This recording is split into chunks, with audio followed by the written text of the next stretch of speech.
Your low self-esteem is affecting your business, your money, and what you think is possible for you in the future.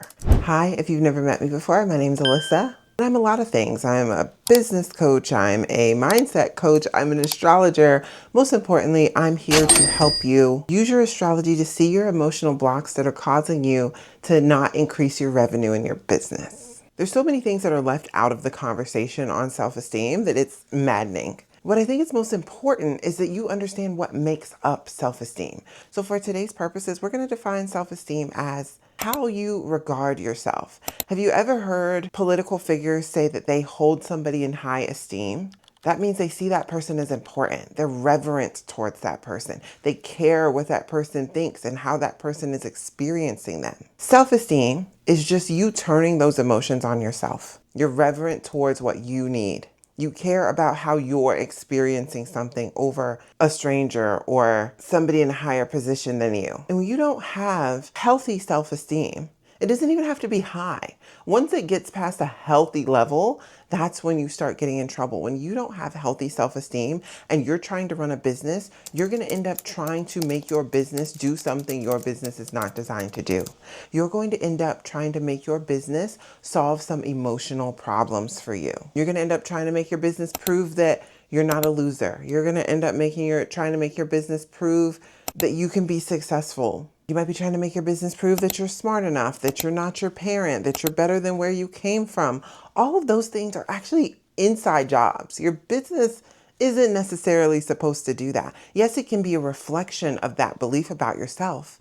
But when you're waiting for the result to dictate the belief, you actually end up creating more of what you already believe. It's a tricky thing that nobody tells you about energetics and mindset and business. But if you're trying to wait for your business to be successful, for you to believe that you are a successful person, that you have the capability of being successful, you're going to find yourself not posting like you need to. You're going to find yourself not selling like you need to. You're going to find yourself feeling so frustrated inside your business, especially if most of your traffic comes from organic marketing, because you're depending on the result to give you enough confidence to be consistent. And that's just not how it works. And when the result inevitably doesn't arrive, then it hurts your self-esteem. You're doubting yourself.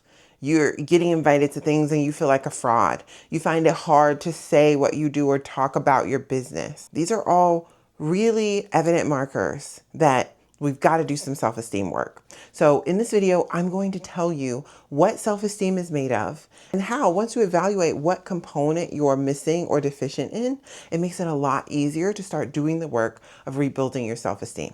And I want to do a quick caveat here that your self-esteem getting hurt is not always your fault. Often it's not your fault. It comes from someone else. It came from an external source telling you something that's just not true about yourself. Maybe you're not pretty enough, you're not smart, you're not going to be successful, this is a joke.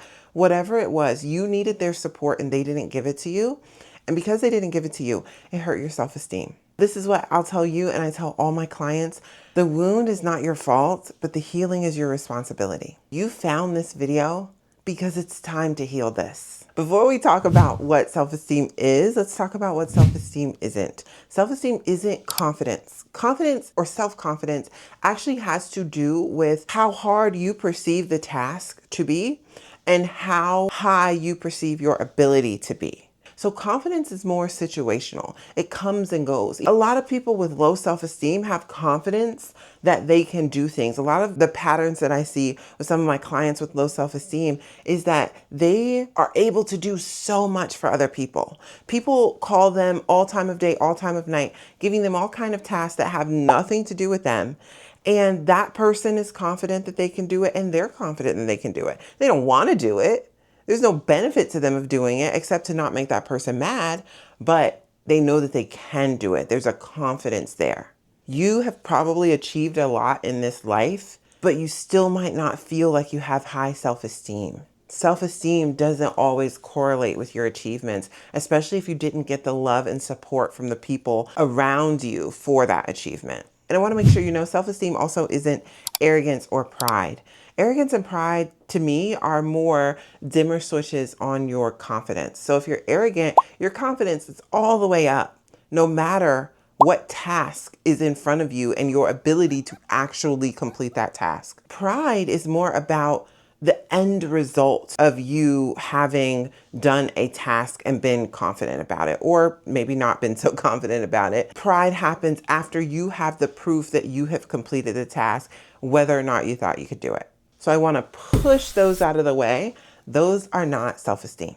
The three components that make up self-esteem are competence, autonomy, and security. Let's start with competence. Competence is our ability to be useful. So this is why I made sure to do that distinction between competence and confidence, because it can be a little confusing. It encapsulates confidence and pride.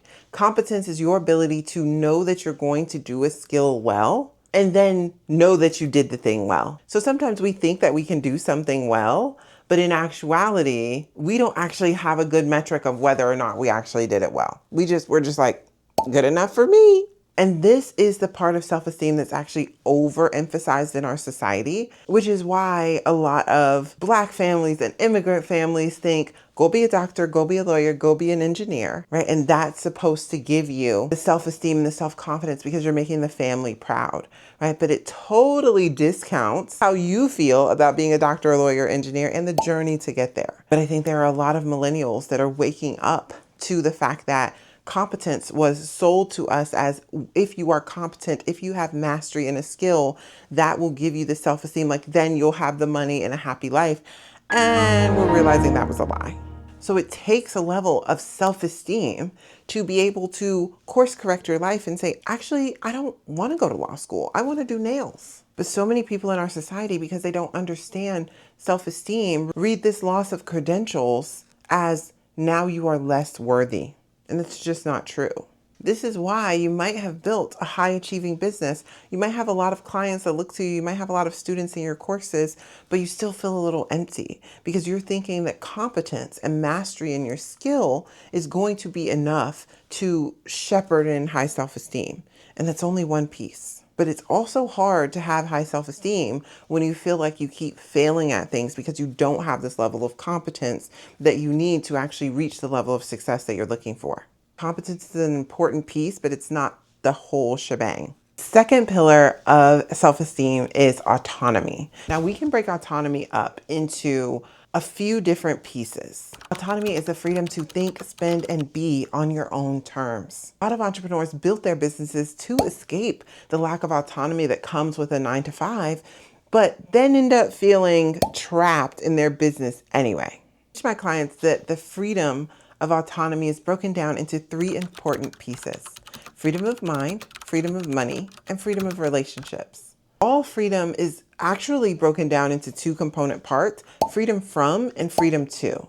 In psychology, there's the idea of negative, which is taking something away, and positive, which is adding something. And so you can think of freedom from as the negative. Freedom from these negative things, you've pushed them away from yourself, and freedom to, you're adding in these positive things. So freedom of mind looks like freedom from feeling like someone else has to approve of or filter or hear your thoughts before you trust them. And there's freedom to have your own opinion and act on it and stand on it. When we think about freedom of money in business, we're looking at freedom from scarcity, poverty, and just constantly calculating whether or not there's enough. And freedom to spend, invest, and rest without having to worry about where the money's coming from. And freedom of relationships has the core components of freedom from only being valued for what you can do for the system, organization, or other person. And freedom to know that you have a team of people, you have a group of people, a tribe that believe in you and want you to do well. If you feel like you don't have any autonomy in your business, like you are saying yes to things you don't want to say yes to just for the money, or over customizing your offers just to make sure that you get the yes from clients, or just over giving to the point that you're not even enjoying being in the business anymore, that's hurting your self-esteem. It's like you've built this new prison for yourself. Autonomy might be the self-esteem pillar that you're missing. And I think autonomy is one of the hardest self-esteem pillars to really rebuild because it requires disappointing people. It requires disappointing all of the people that you've previously said yes to, and sometimes even disappointing yourself. Everything costs something. Them's just the rules. And the last portion of self-esteem is security. And this is what the other two sit on, which is why you might have high autonomy, like you can do what you want, and high competence, you're good at what you do.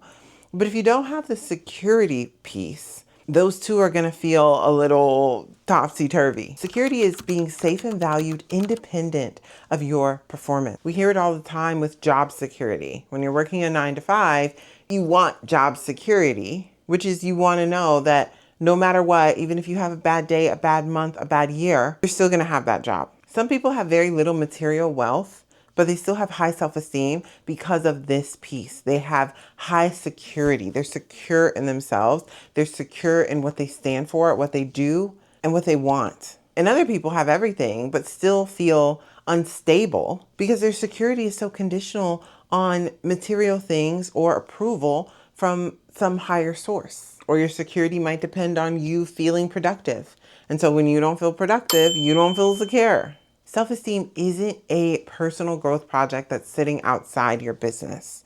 It actively affects your business. When you have low security, when you don't feel secure in the amount of money that you're going to make or how you help your clients, you might have someone come to you and say, here's my money, I really want your thing. And you're like, you get scared and you're like, oh my gosh, well, if I take this person's money, how do I continue to make this kind of money every month, right? The security. If you have one good month in your business and then you follow that up by ghosting your business, there's low security happening. Low autonomy looks like an offer suite that's built around keeping everybody else happy, and you have a bunch of offers that you hate delivering. Or you have a bunch of offers that are dead or dying, but because you have low security, you have low faith in how you're going to continue to make money, you keep all of these confusing offers. Competence looks like trying to get another certification and another certification and another certification, essentially working on your skills more than you're working on the business. Your skills aren't very useful if nobody knows what you're selling. I hope this has been helpful on what self-esteem actually is and which levers you need to pull in order to increase yours. If you have any questions, leave them down in the comments below, and I'll see you in the next video.